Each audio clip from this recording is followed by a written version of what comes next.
Nous nous sommes tous demandé ce qui se passerait si nous participions à Squid Game. À quel point les jeux sont-ils difficiles? J'ai commencé à analyser cela, et la vérité est qu'il y a des jeux que nous pourrions gagner. Mais il y en a d'autres qui sont impossibles. Aujourd'hui dans Charlie et Tal, nous allons classer tous les jeux du plus facile au plus difficile. Prêt? C'est parti!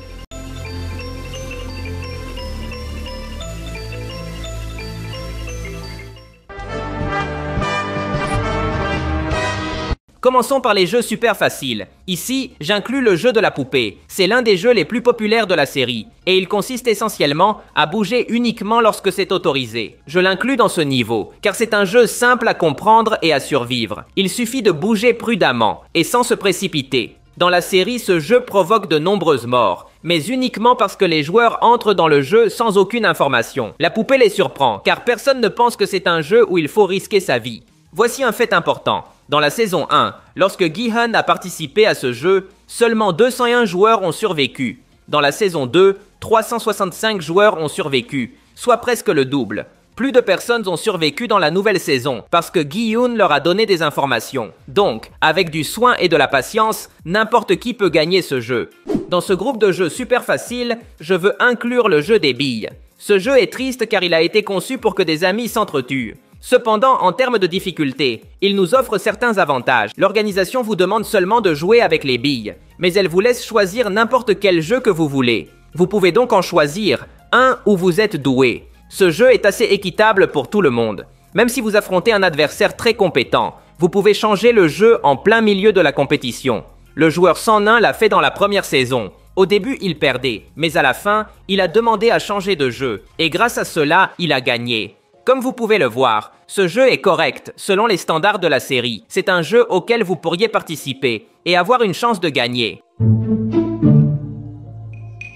Passons maintenant au niveau de difficulté supérieure. Nous allons parler des jeux qui sont faciles, mais pas autant que les précédents. Dans ce groupe, j'inclus presque tous les jeux du pentathlon. Dans ce circuit, il y avait plusieurs jeux simples, mais ils devenaient très compliqués à cause de la limite de temps de l'épreuve. Par exemple, le Dakji est un jeu assez facile. Même si vous ne savez pas comment y jouer, vous pouvez le comprendre instantanément.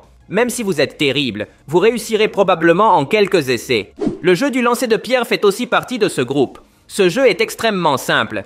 Il peut devenir difficile si vous n'avez pas une bonne visée. Mais rappelez-vous qu'au début du circuit, les joueurs peuvent choisir le jeu qu'ils vont affronter. Donc dans votre équipe, il y a probablement quelqu'un avec une bonne visée. Ce n'est pas une compétence rare. Le jeu de la toupie est un peu spécial, car tout le monde ne sait pas comment faire tourner une toupie. Cependant, ce n'est pas non plus une compétence super rare. Assurément, dans votre groupe, il y aura quelqu'un qui sait le faire. Le jeu est facile, mais il devient très difficile à cause du temps. Si vous échouez au jeu de la toupie 2 ou 3 fois, vous avez déjà perdu, même si vous avez bien réussi les autres jeux. Le jeu de Jegi est aussi assez simple. Ce jeu consiste à frapper un objet en l'air 5 fois. C'est assez basique. Mais comme pour les autres jeux, cela devient très complexe si votre équipe ne vous a pas laissé suffisamment de temps.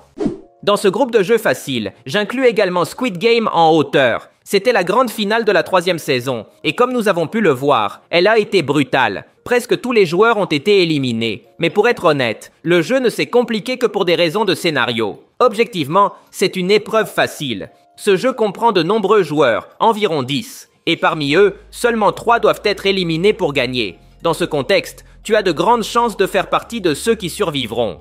Dans n'importe quel groupe normal, tout le monde voterait pour jeter des personnes. Ce serait le plan le plus logique. En fait, dans la série, nous avons vu plusieurs fois qu'ils ont essayé d'utiliser cette technique. Mais à cause de diverses situations, les votes ont été gâchés. Lors d'un vote normal, chacun d'entre nous aurait de réelles chances de gagner. En ce sens, l'idée de surmonter l'épreuve est très réaliste.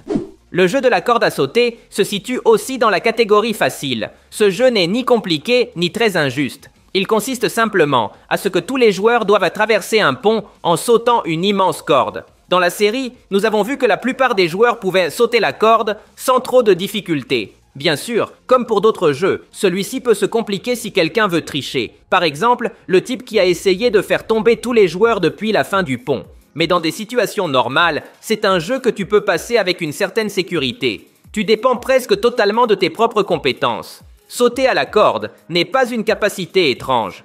La plupart d'entre nous auraient une chance de gagner. Donc au moins, ce jeu n'est pas injuste comme d'autres.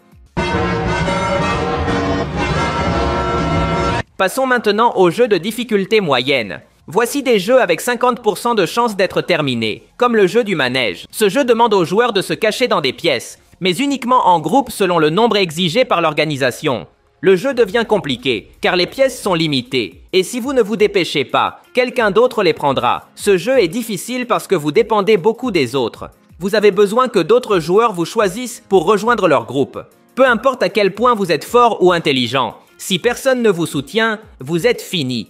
De plus, c'est un jeu sujet aux trahisons entre coéquipiers. Le facteur temps perturbe toute stratégie. Lorsque la voix appelle le numéro, vous n'avez que quelques secondes pour courir. Tout devient instinctif. Donc il n'y a aucun moyen d'élaborer un plan équitable avec vos amis. Il y a beaucoup de chances impliquées, donc les chances de gagner ce jeu sont aléatoires. Il convient de noter que si vous êtes introverti, vous avez déjà perdu. Pour survivre ici, vous devez avoir noué des amitiés lors des jeux précédents. Vous avez besoin d'un groupe. Si vous n'avez pas de bons coéquipiers dans cette compétition, vous serez le premier à être éliminé. Dans la catégorie des difficultés moyennes, j'inclus aussi le Squid Game. Nous avons vu ce jeu dans la dernière saison, lors de l'affrontement final entre Gi-Hun et Sang-woo. En gros, cela se résume à un combat mortel contre une personne. Il y a certaines règles, mais elles sont presque symboliques. La réalité, c'est que vous devez tuer votre rival pour gagner. C'est un jeu qui ne demande pas beaucoup de science. Et je le classe comme de difficulté moyenne, car il est équitable et équilibré. Vous ne combattez qu'une seule personne, et il n'y a pas de piège mortel ou autre. Donc si vous êtes un peu fort, vous pouvez gagner. Ou même si vous êtes faible, vous pouvez tricher un peu et gagner. C'est un jeu brutal, mais que n'importe qui pourrait potentiellement gagner. Dans ce groupe, j'inclus aussi la roulette russe. Je n'ai pas besoin d'expliquer trop. Ce jeu implique deux personnes qui se tirent dessus, jusqu'à ce que l'une d'elles soit touchée. Le jeu dépend entièrement de la chance, donc vous avez 50% de chance de gagner ou de perdre. Il n'existe pas de stratégie qui fonctionne, mais ce n'est pas trop injuste non plus, car votre adversaire est dans les mêmes conditions que vous. Puisque c'est un jeu basé sur la chance, vous avez une chance de gagner, peu importe vos compétences. Ici, j'inclus aussi le jeu pierre-feuille-ciseaux-1. C'est un autre jeu proposé par le recruteur. C'est essentiellement le pierre-feuille-ciseaux, avec un petit degré de difficulté. Comme la roulette russe, ce jeu ne propose pas d'options stratégiques. Vous dépendez entièrement de la chance. Pour terminer ce groupe, je veux parler du jeu de tir à la corde. Ce test n'a pas une grande complexité dans son fonctionnement. Chaque équipe tire de son côté avec toute sa force. Il est classé comme de difficulté moyenne, car il dépend entièrement de votre équipe. Dans la série, on ne vous dit jamais quel jeu va arriver, donc il n'y a aucun moyen de se préparer. Si vous choisissez une mauvaise équipe, vous perdrez, peu importe votre force. Et si vous choisissez une bonne équipe, vous gagnerez, même si vous êtes très faible. Passons maintenant au jeu difficile. Ici, j'inclus le jeu des biscuits, ou dalgona, comme il est officiellement appelé. Dans ce jeu, vous devez casser un biscuit précisément en utilisant une aiguille. Le jeu repose trop sur la chance, car on ne vous dit jamais de quoi il s'agit, avant que vous ayez déjà choisi une forme. Et si vous choisissez la mauvaise, vous êtes condamné. Les biscuits sont extrêmement fragiles et se cassent très facilement. Une petite erreur, et vous êtes mort. Bien sûr, il existe des moyens simples de battre ce jeu en utilisant l'astuce de lécher le biscuit. Mais cela a été un cas exceptionnel. Gi-Hun a découvert cette technique par miracle. Le jeu n'était pas conçu pour que vous léchiez les biscuits. C'est pourquoi on vous donne une aiguille. Évidemment, si vous jouez, on ne vous parlera pas de cette technique. Et il serait très difficile pour nous de la découvrir par nous-mêmes. Parlons de Gongi. Ce jeu figurait dans le pentathlon et est le plus complexe du circuit. Ici, vous devez manipuler précisément 5 pièces en plastique avec beaucoup d'habileté. La difficulté du jeu réside dans le fait qu'il nécessite des compétences très spécifiques. Il faut être né en Corée pour comprendre l'épreuve. Sinon, vous ne saurez même pas comment tenir les pièces. Ce jeu n'est pas comme lancer une pierre contre une autre. Tout le monde peut comprendre ça. Gongi exige des manœuvres spécifiques que seul quelqu'un qui a maîtrisé le jeu peut réaliser. Parmi nous, presque personne ne connaissait ce jeu avant de voir la série. Si vous me demandiez d'y jouer maintenant, je ne réussirais pas, même en 20 essais. De plus, dans le pentathlon, vous n'avez pas beaucoup de temps. Gongi est un jeu qui demande beaucoup d'essais et d'erreurs. Si vous faites une erreur à n'importe quelle étape, vous devez recommencer depuis le début. C'est le jeu parfait pour frustrer les joueurs dans le pentathlon. Le jeu de cache-cache appartient également à ce groupe. Il consiste en 2 équipes, une rouge et une bleue. Les rouges doivent chasser les bleus. Mais je dois faire une précision. La difficulté de ce jeu change selon l'équipe dans laquelle tu te trouves. Si tu es dans l'équipe rouge, on peut dire que c'est un jeu facile. Les gardes te donnent un couteau pour attaquer et tes adversaires n'ont rien pour se défendre. Mais si tu es dans l'équipe bleue, la difficulté augmente énormément. Tu n'as aucune protection contre les rouges. On te donne juste une clé pour ouvrir des portes. Mais cela est inutile, car une fois la porte ouverte, elle ne peut plus être refermée. Donc la clé ne t'apporte aucun avantage réel. N'importe quel membre de l'équipe rouge peut entrer derrière toi, par la porte que tu as ouverte. La plupart d'entre nous ne tiendraient pas une seconde face à un ennemi armé d'un couteau. Seules des personnes vraiment fortes, comme la joueuse 120, peuvent le faire. Aucun de nous n'est à ce niveau. Si tu es tombé dans l'équipe bleue, tu as déjà perdu. Ton seul espoir est que la chance te protège, et qu'aucun rouge ne te trouve. En dehors de cela, il n'y a aucune stratégie qui puisse te sauver.